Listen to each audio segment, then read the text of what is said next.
Introducing Baaltek, the one-stop platform for commodities intelligence. This is an introduction video to the main functionalities of Baaltek. When first logging into Baaltek, you are greeted with the World Dashboard home screen. On the map are notifications which are clear and easy to see. The icons for the notifications represent agricultural publications from across the world, such as USDA and Eurostat, as well as weather notifications which are created by the Baaltek weather team.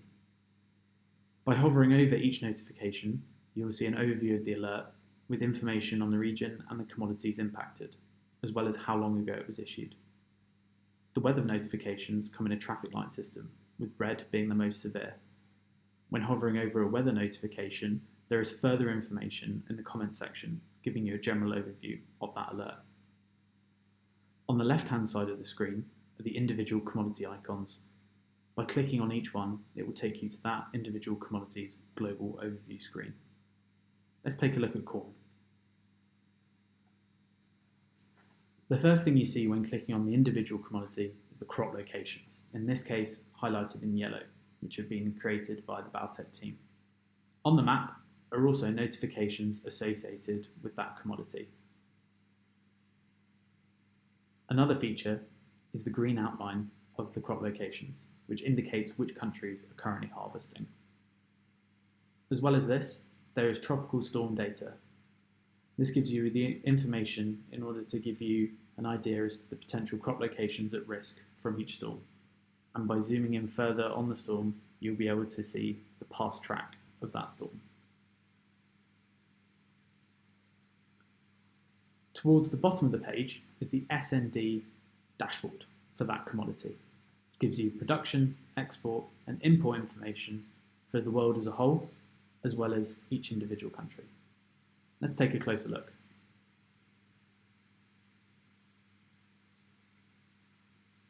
Here we have the information of the previous year as well as the forecasted year. By clicking on the individual country, we see the crop calendar per region.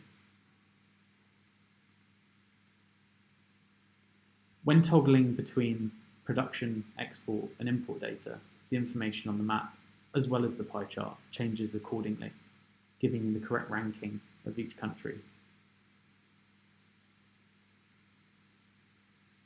Now let's take a look at an individual country. Clicking on an individual country will take you to the overview page. On the left-hand side will be the map with the crop locations on it. Also, there is a feature to enable the train lines to be displayed as well, giving you further information. On the right-hand side is the overview of that commodity. Here is a variety of SND data from production to yield to area harvested, with the associated data source and time at which it was last updated.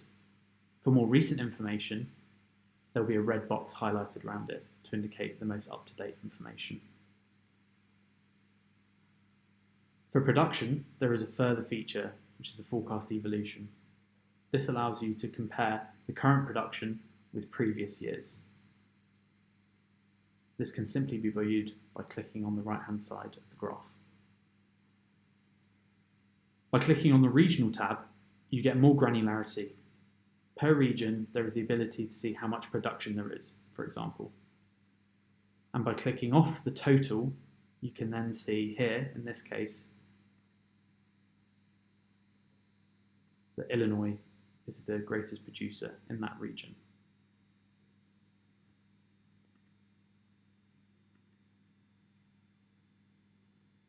Clicking on individual states on the map will also give you the ability to see state-level data. For example, here, if we click Iowa. Here, there'll be state-level information on corn production, corn condition, area harvested, yield, with again, the associated data source and when it was last updated. Finally, on the individual country, there is a weather tab. We have over 2,500 weather stations that we collect information for across the globe. Clicking on the weather tab shows per region the weather stations and also a production-weighted index for both temperature and precipitation for both past and future data. The user can toggle between actual values and the difference from normal by simply clicking here. Also, the user can change the baseline average upon which the data is based on the right-hand side, either using the 10 or 30-year average.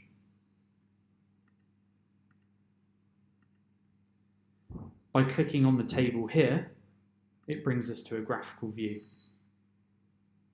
where you can compare the index or individual station against the 10 and 30-year average.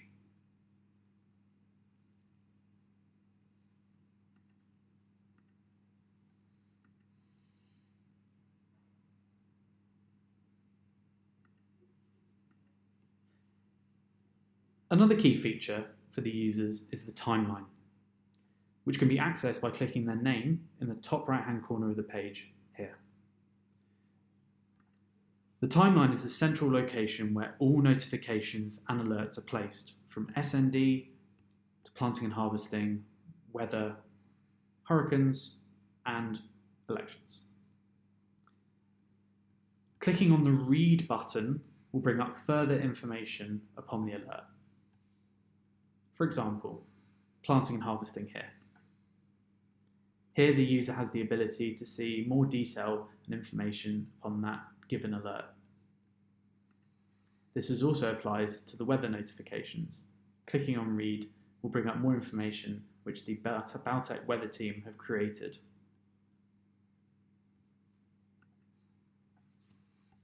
Aside from this, if you have any questions regarding the weather team can be contacted directly using the chat function. This can be accessed by clicking on the icon in the bottom right-hand side of the screen. The chat function allows you to contact the weather team if you have any questions or queries, and they'll be able to get back to you as soon as possible. The chat function also allows you to contact the support team if there are any questions or issues you may have while using Baaltek.